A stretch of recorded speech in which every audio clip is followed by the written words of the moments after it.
So today I'm changing the tie rod end, outer, inner, the drop link, the brake discs and the brake pads on this Ford Focus 1.6 TDCI.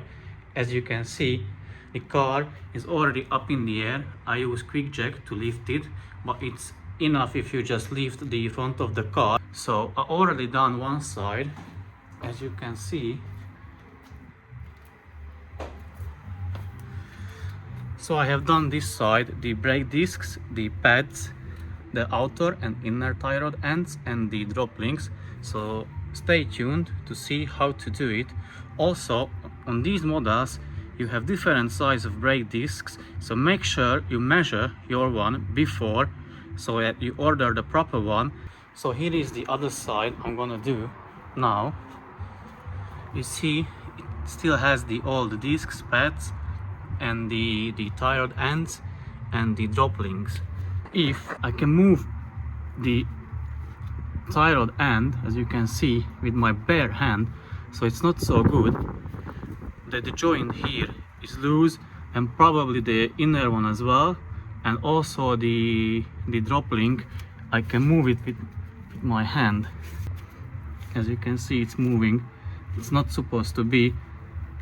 It's supposed to be tight, and it has the brake discs has lip on the edge of the disc, so that needs to be changed as well. And also the brake pads, they have a little bit of life on them, but if you're changing the discs, it's always good to change the pads as well.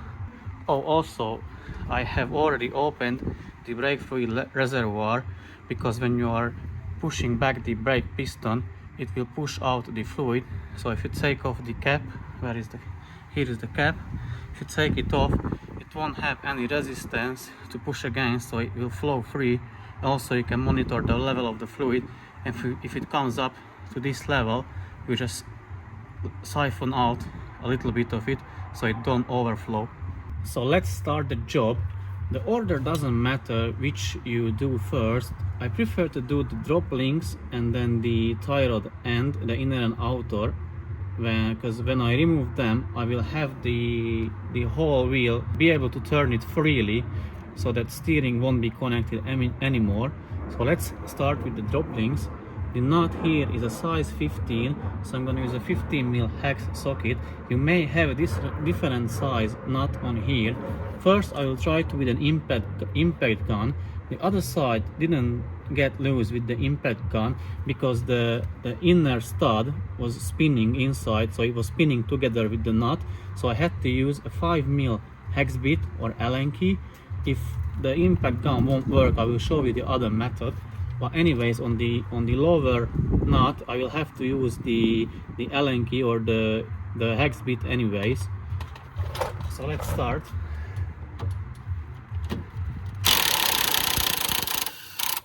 Yeah, as you can see, it is spinning, so I'm not able to undo the nut. So let's use the hex bit and the 15mm spanner. So this is the 15mm spanner and the hex bit.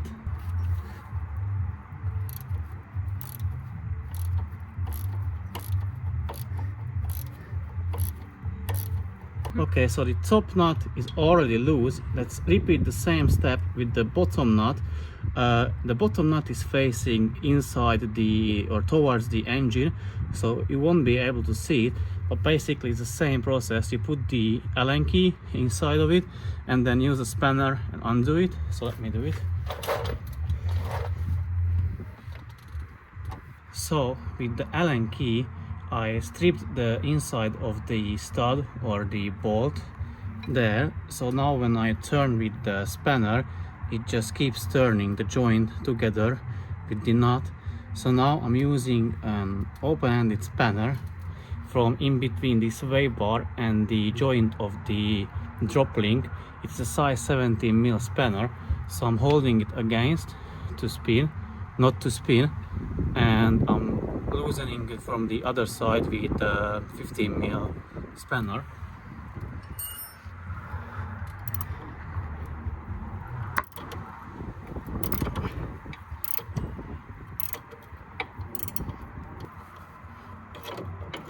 Yeah.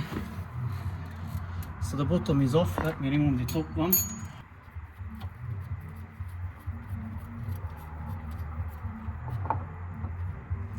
And as you can see, this is stripped or rounded. So when I put the Allen key inside, it wasn't holding it, so it was just spinning the whole joint. And here are the grips for the spanner from this side, as you can see.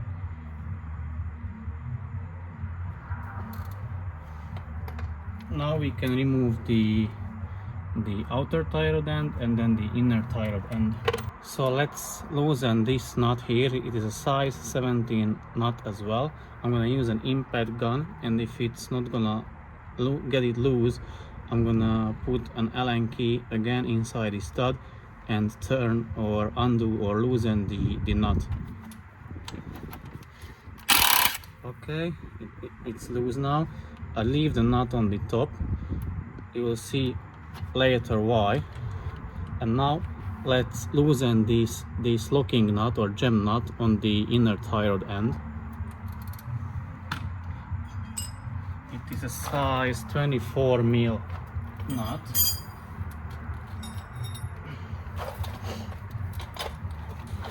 So let me loosen it.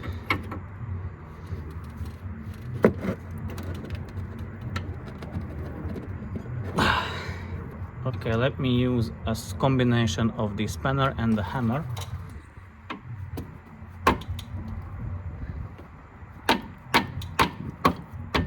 Yeah, it is getting loose. It's turning now, as you can see.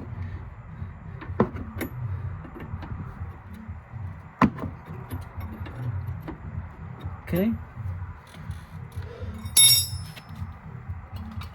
Now I can remove the outer tie rod end from the knuckle. So use a hammer and hit it on the top of the nut.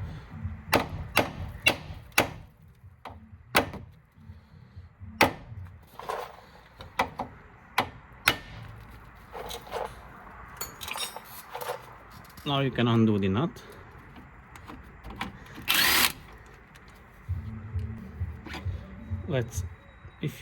The inner one is not that bad, as you can see. If you leave it like that, it doesn't drop. If it drops like this straight away, that means the inner tie rod end is worn as well. Well, it's not that bad. So let me twist off the outer one. Anyways, you are going to change both, so you'll see how to do it. Okay, now use a vernier caliper and measure the distance between the nut and the end of the inner tie rod, like this. Yeah, and lock it.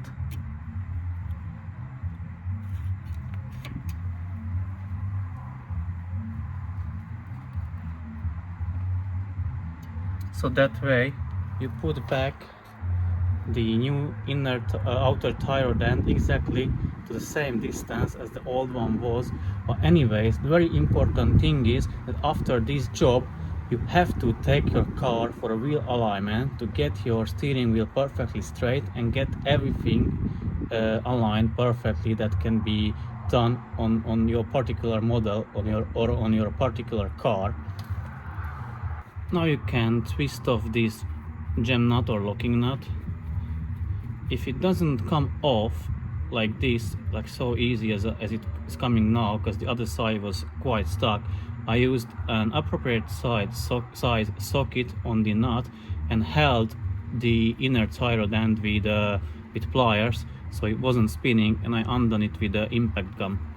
But now on this side it is turning fairly simple or easy, so I don't have to use the impact gun.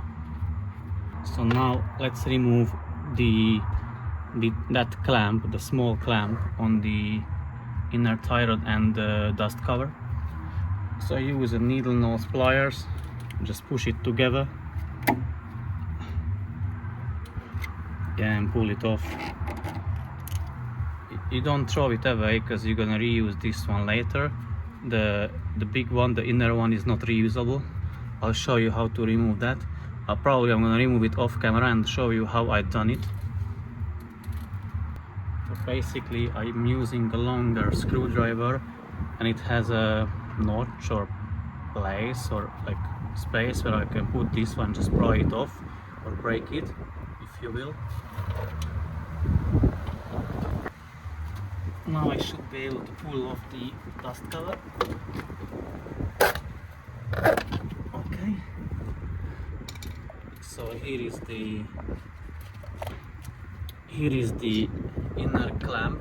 So what I done, I just put this screwdriver here into the hole and twisted it, and it popped this one open, so I could pull off the dust cover.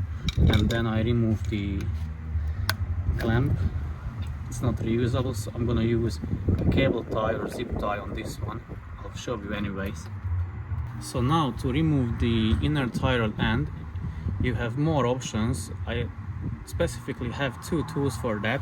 This one, the small one, is a cheaper one, so you put over the joint of the inner tie rod end, tighten the nuts down, and use a long extension and a ratchet on the end and undo it that way.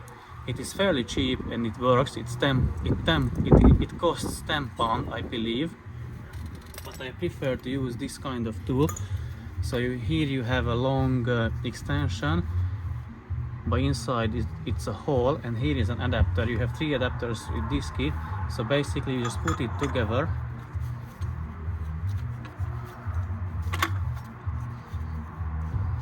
put it over the tie rod end, and here you can either use a spanner or an extension and a ratchet. I'm gonna use an extension and a ratchet.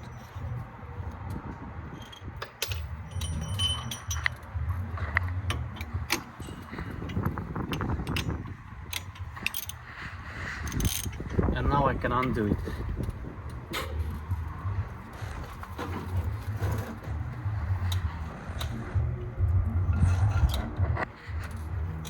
I'm gonna use another extension on the ratchet, so it's a jack handle. And now it is loose. You can remove the ratchet and just spin it off. I can already remove the tool if I want.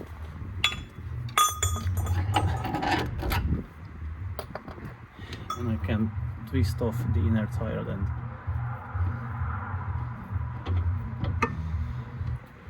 And we are done. Now we can carry on with the brakes. So now to the brakes. First we need to remove this brake pad retainer spring. So you place your hand in front of it in case of jumping, or this may jump. You don't want to have any accidental injury. It can jump into your eyes. So place your hand over it and pry on it like this. Okay. Remove it from the hole.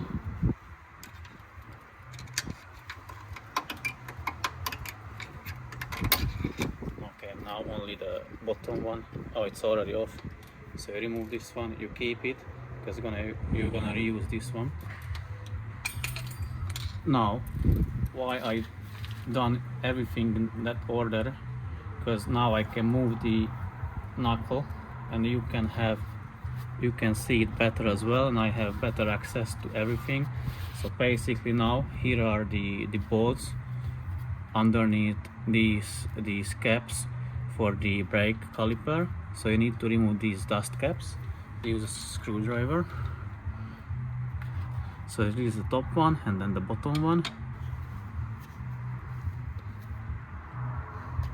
Okay. So inside these dust caps are size 7 hex bolts, these ones. So you need a size 7 hex bit. It's not a typical one. Usually you don't have the size 7 and the size 9 in a set, so you have to buy them separately. I had the size 7, but BMWs use size 9, so I had to buy that one separately. So undo it.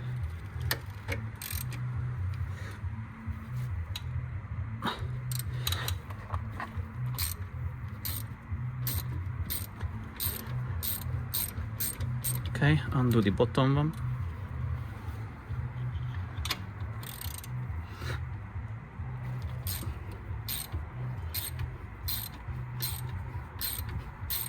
Okay, now they are undone, but you're still not able to remove the brake caliper because they are still attached to the brake caliper holding bracket a little bit. So what I'm gonna use, I use a screwdriver and just push on that sliders or pins so they move back. So okay, now I pushed the top one back. As you can see, here is a gap. I'm gonna repeat the same with the bottom one.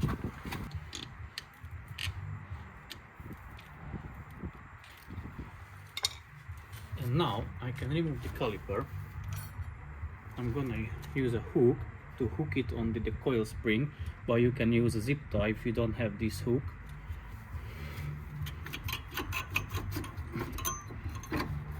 As you can see, one brake pad is attached to the brake piston, so you just pull on it and you can remove it, simple. And now you can hook up the brake piston, the brake caliper.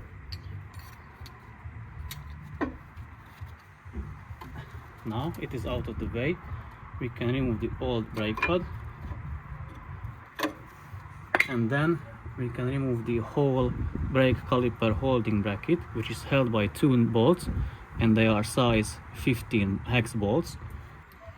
So use a size 15 hex socket, and I'm gonna use an extension, the breaker jack handle,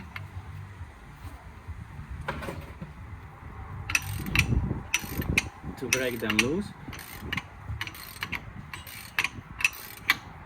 Repeat the same with the bottom bolt.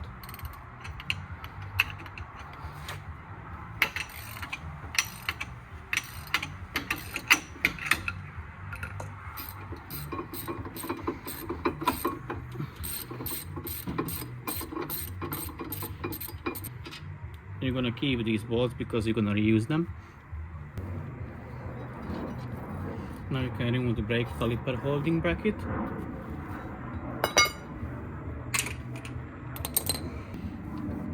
And now you can remove the brake disc itself. Use a dead blow hammer and give it a couple whacks.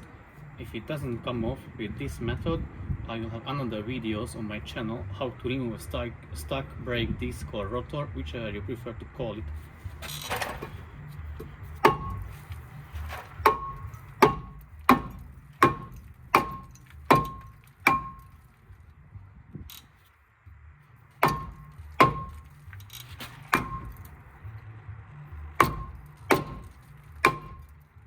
So now it is loose, you can pull it off.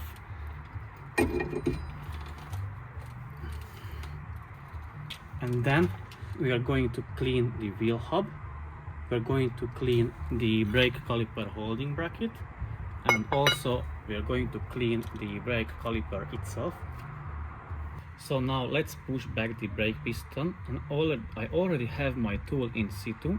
So basically this is a ratcheting tool, it's very handy, it just pushes back the piston. Also you have to monitor the brake fluid level. So here is the brake fluid reservoir. Take off the cap and monitor the level of the fluid. So if it's going up or coming out, you stop ratcheting and siphon a little bit out of it so it doesn't overflow. So let me ratchet back the piston. Yeah. And I'm also monitoring the brake fluid level. And as you can see, it is coming a little bit up, but I think we will be okay. Okay, no, I have to stop and siphon a little bit out and then continue with the ratcheting. So now it is nearly overflowing, so I'm going to siphon a little bit out of it. That's enough.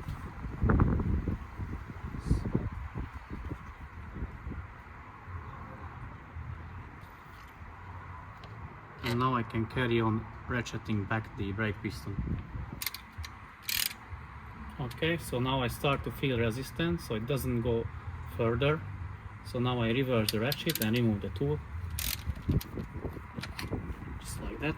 And now I can clean the brake caliper.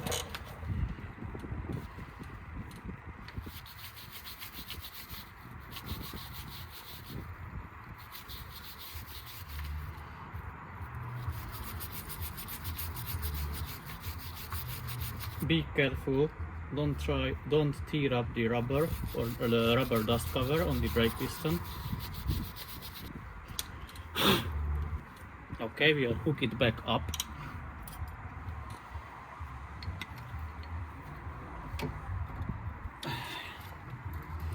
Now we can clean this wheel hub.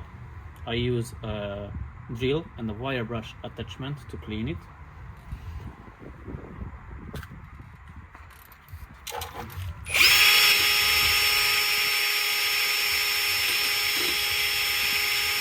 So it is done. As you can see, it's a lot cleaner now.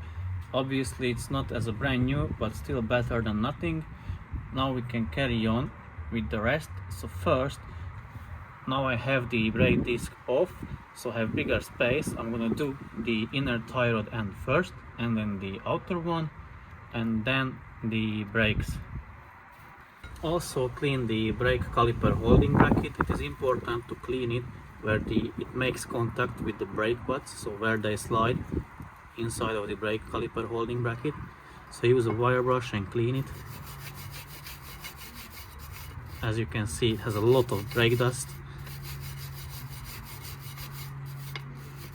And later I'm going to use a copper spray as well here where the brake pads make contact with the caliper holding bracket.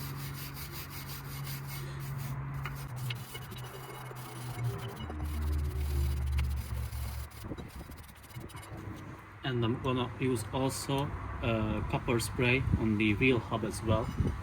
Also a good tip, after you remove the old parts, compare everything with the new parts you bought. It's better if it's still inside the packaging, so that way you know the parts are the same. Let's say in this example the length of the tie rod end is the same, so you have the correct one. I already done that beforehand, so I know everything's gonna fit because I've done the other side of the car. But it is a good tip to always compare the parts you bought with the old ones when you removed them, or even beforehand. If you can check it beforehand, that's even better, so that you don't have to return anything, or you know that you have the correct parts. So the inner tie rod end comes with the locking nut. You can remove this one now, and now you can twist back the inner tie rod end to the steering rack.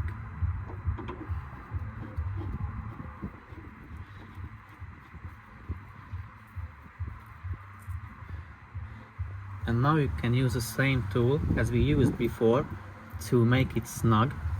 So put the tool over the tie rod end. Use the extension and the ratchet and make it snug. Yeah, it's tight, it's pretty much enough. So here comes the tricky part. We're gonna reuse the old dust cover, rubber dust cover, and we are going to use a zip tie or a cable tie. If you are worried that this won't hold, you can use a hose clamp with a nut on it, so you can adjust it with the nut. It is perfectly fine, as this is not a spinning part, so it won't cause any imbalance. So just put the zip tie over it.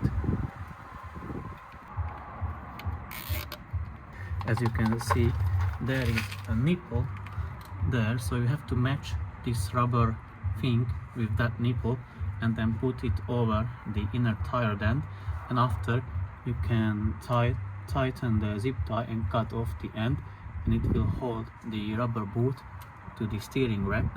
So let me do that, but more likely I will do that off camera and I will show you the result only. So as you can see, it is back on with a zip tie. If you are worried that it will come loose or it won't hold, take it for a ride or drive it for a week and then control it or check it. And if it comes off, replace the zip tie with the hose clamp, but it should hold, no problem. Now let's put back the small outer clamp. Again, here it is. Push the two ends together and put it over the tie rod end and over the rubber boot. Yeah, it's in place. Now we can put back the outer tie rod end, so we can spin back the locking nut or gem nut. And as you remember, we use the caliper tool, so we place it against the end of the turret, so we twist it back, the gem nut, we twist back the gem nut a little more, put the caliper tool against the tie rod end, and then twist back the nut once it's touching the caliper. Now it's touching, so we leave it like that. We can put back the new tie rod end, the outer one, and then we're going to carry on with the brakes. So here is the new outer tie rod end. If you turn it around, you can see the letter R, so it means this is the right side. The other one has a letter L for left side. So spin it on.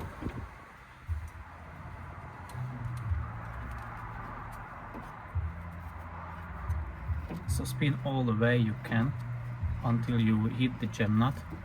Okay, remember we removed it when it was facing upwards, so now we can tighten up the gem nut. We can leave it on at the moment because we are going to carry on with the brakes. So use a copper spray on the brake caliper holding bracket.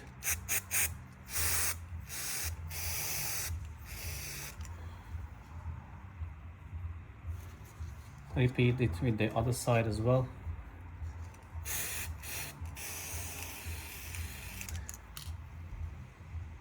And let's put some on the wheel hub as well.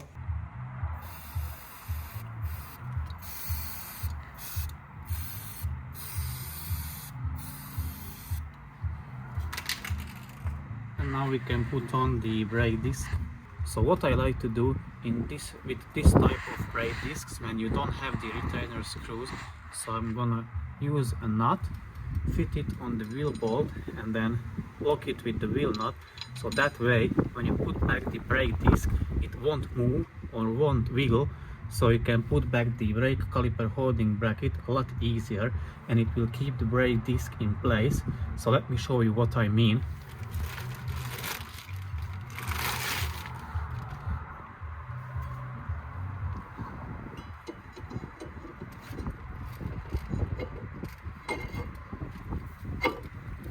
And use any of the bottom bolts, wheel bolts, put the nut on it, and then the wheel locking nut. And as you can see, the rotor or the disc is not moving or not wiggling. Now you can put back the other parts a lot more easier.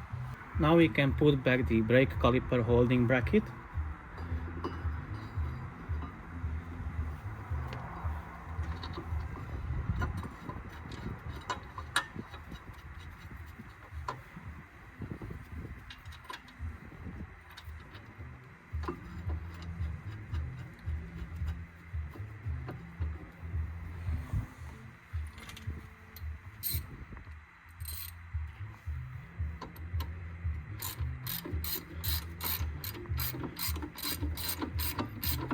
Tighten down the bolts.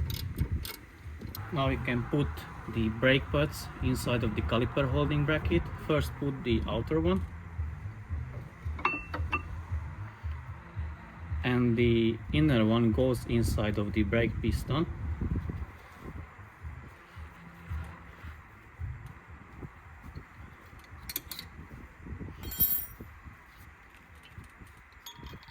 So here you have the three legs.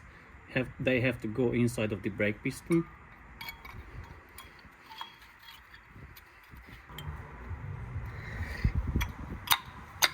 Okay, it's in, and now we can fit the brake caliper over it.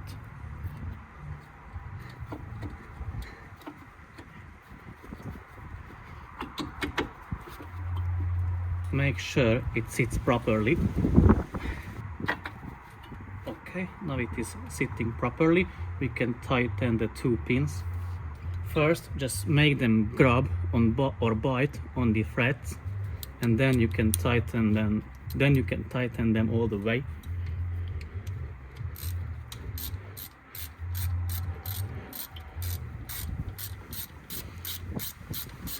Okay, so the top one grabbed on threads. Let's repeat the same with the bottom one.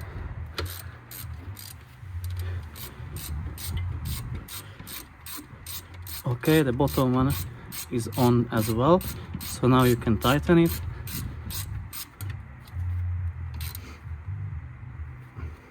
Don't forget the 2 dust caps.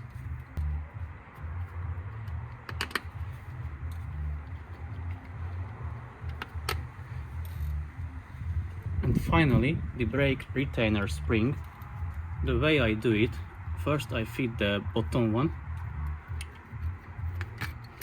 so it's in. I feed the top one into the hole, and then I place a screwdriver behind the spring part, push it a bit further so that I can wiggle it over the brake caliper bracket, and whilst I'm holding the part or the side into the hole, so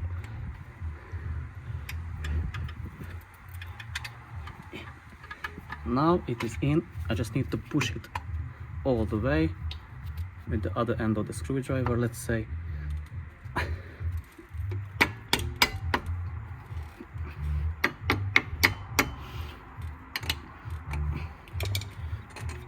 Okay, now it is all the way in as it's supposed to be.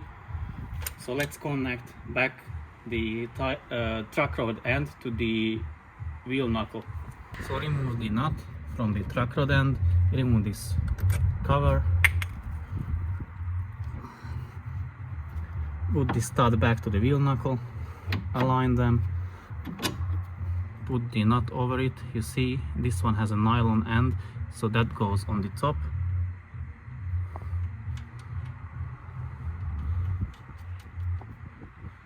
And now this is a size 17, the new one is a size 17 hex nut, so use a size 17 hex socket.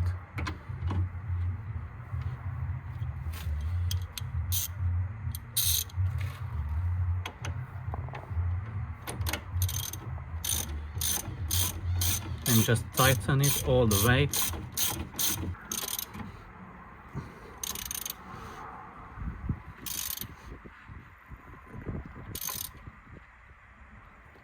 Okay, and don't forget to tighten the gem nut as well. So the gem nut is a size 24 hex nut, but you need to counter hold the track rod end with a size 26 spanner. I'll show you. So counter hold it on the track rod here and tighten the nut.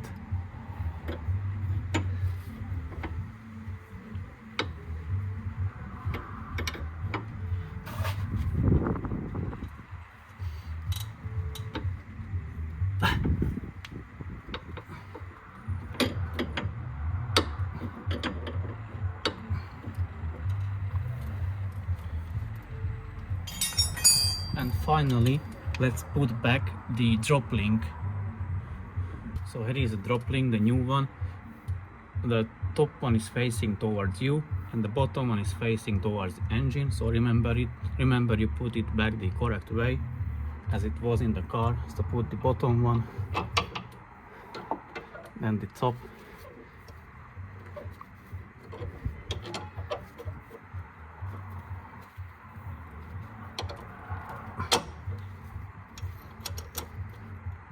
and you can put the nuts on the studs.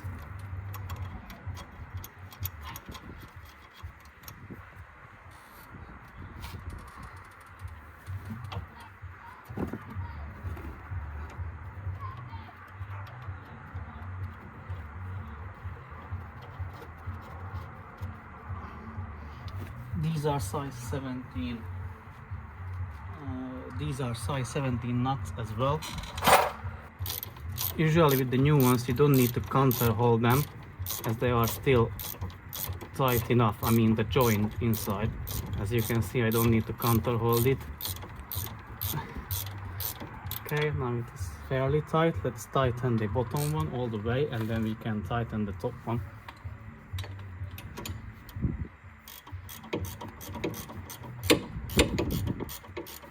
And at this point we can say we are done with the job. We only need to put back the wheels on both sides, lower the car, take it for a test drive, check everything is working as it should be.